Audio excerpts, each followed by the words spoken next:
Hey guys, Anthony with Advanced Vector here, today bringing you another exciting review on a piece of technology that I've recently purchased for yet another project that I have. I recently purchased an Elgato Cam Link. I have an Elgato capture card currently in my system. It's the HD60 Pro, which is the PCI Express one. It's super fantastic. It's great, but I also wanted something else so that I can drive a better webcam. Right now I'm using a Logitech C920, and don't get me wrong, it's fantastic. It's actually what you're using to see me right now. It's great, but I kind of want to take things to the next level, so I've decided to grab this. For that reason, also, it's going to be super nice if I'm ever traveling somewhere and I need to do something. I have my Alienware laptop that I can use, pop that bad boy in. I don't have to worry about being limited to a PCI Express slot, so on and so forth. So let's take a look at the item listing on Amazon here, so we can see I did just buy this $25.99. I purchased it myself, so there's the disclaimer for this one. I will always indicate if something was ever given to me for a review. This one was not. I purchased this myself, so you are getting an honest review, but I felt like this was a good combination for what I'm looking for. I've got 5 ports in the back, which quite frankly I probably will not use. I have a external hard drive dock that will probably connect to USB 3.0.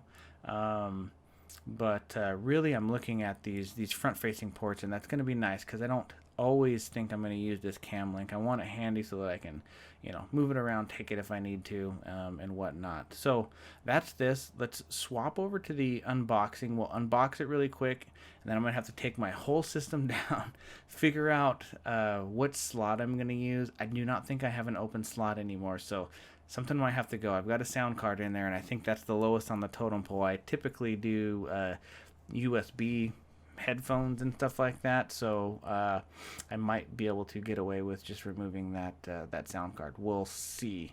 So let's jump over, and we will unbox this thing really quick so that I can put it in my PC and finish the rest of this review.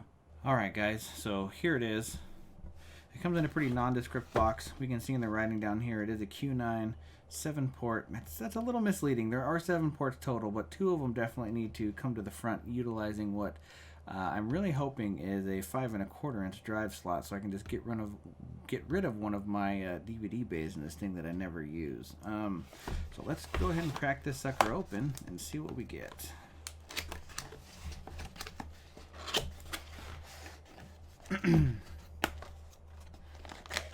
All right, so right off the bat we have there's some power cables.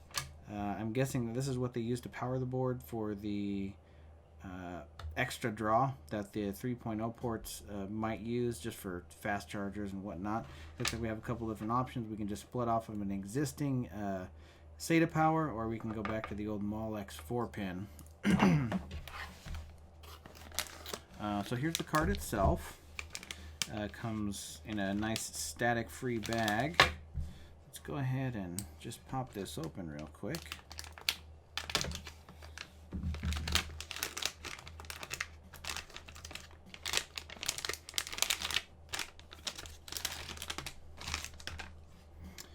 All right. Again, we can see we've got the 5 ports in the back. This is actually kind of interesting, and I actually really like this. So it's cool that they have 2 internal ones.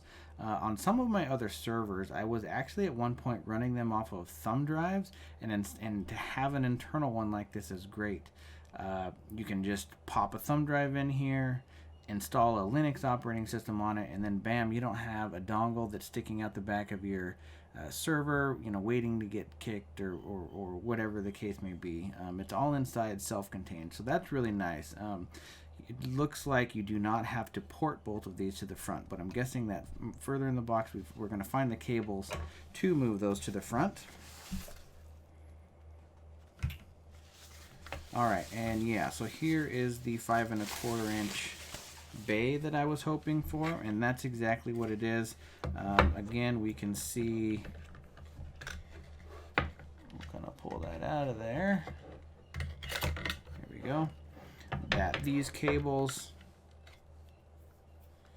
will just fish through your system, and ultimately they're kind of just extenders, and they would extend from these. So there is absolutely nothing saying that you absolutely have to plug both of these in. You could leave one of them internally, and I really like that.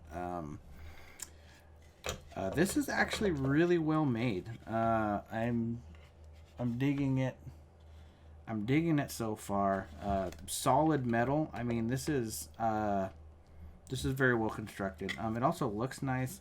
I don't know if you can tell. Let's see if I can get the right light on there. It's kind of got that matte finish. It's not slick. It's a little bit rough, and I really like this. I mean, this is definitely a very stylish plate.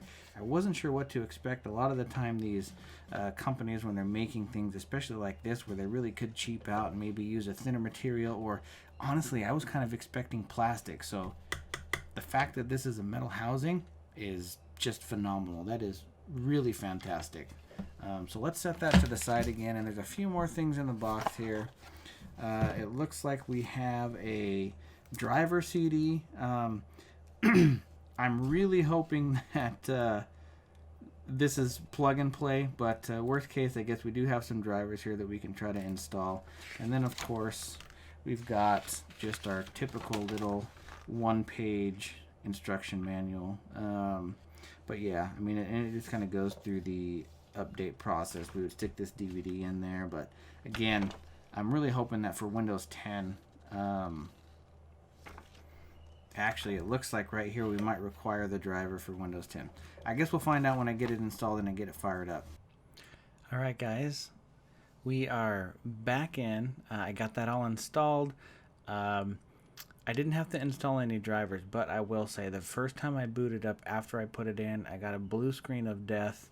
I'm not sure if that was just a hiccup, maybe the driver installed in the background, but whatnot. Anyways, after I restarted the computer, everything has come back up. I haven't had to install a different driver or anything like that. My USB 2.0 ports are working. My mouse and keyboard is still fine. And I quickly tested. I put a USB drive in one of the 3.0 slots on the front, and it seemed to be working as well. Additionally, the back USB ports, I have a USB 3.0 hub plugged into those now, and that is working as well. So all of the ports seem to be working. What I want to do now is just do a quick speed test just to make sure that everything's running right. So if we flip over to my screen here, actually we can see under our device manager here, we can see this showed right up. I think that you know, some of these generic Superspeed ones are the 3.0 hubs, so it came right up. Everything seemed to be working just fine. So right now I have this USB 3.0 stick in one of the front ports that was on the 5.25 inch drive. So let's try to pull this over.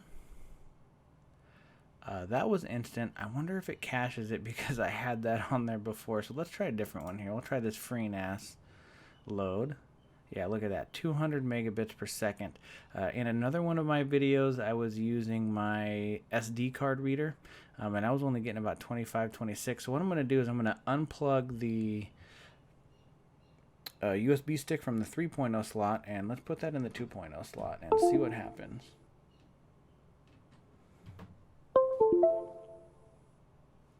All right, so that popped back up. And let's grab this CentOS image. Yeah, and see, so that is transferring about what my USB to SD card adapter is transferring. So this is definitely, it's definitely a lot faster to have that USB 3.0 hub in there. So I'm satisfied it's completely working. All right, guys, that's going to go ahead and wrap it up for this one. Thanks for watching this review of the QNINE PCI Express USB hub card. I'm very satisfied with it. I think it works great. It'll probably work great for you if you have a device that you need to update a little bit, get some faster ports on it. I definitely think this is one to go. I've bought other products by this company and so far have been nothing but satisfied with them. Overall, 5 out of 5 stars for what this is, what it does, and the price was actually not too bad. So if you like the video, go ahead and give me that thumbs up. It really helps. And if you haven't already, subscribe so that you can see more awesome videos like this in the future. With that being said, keep shopping and stay happy.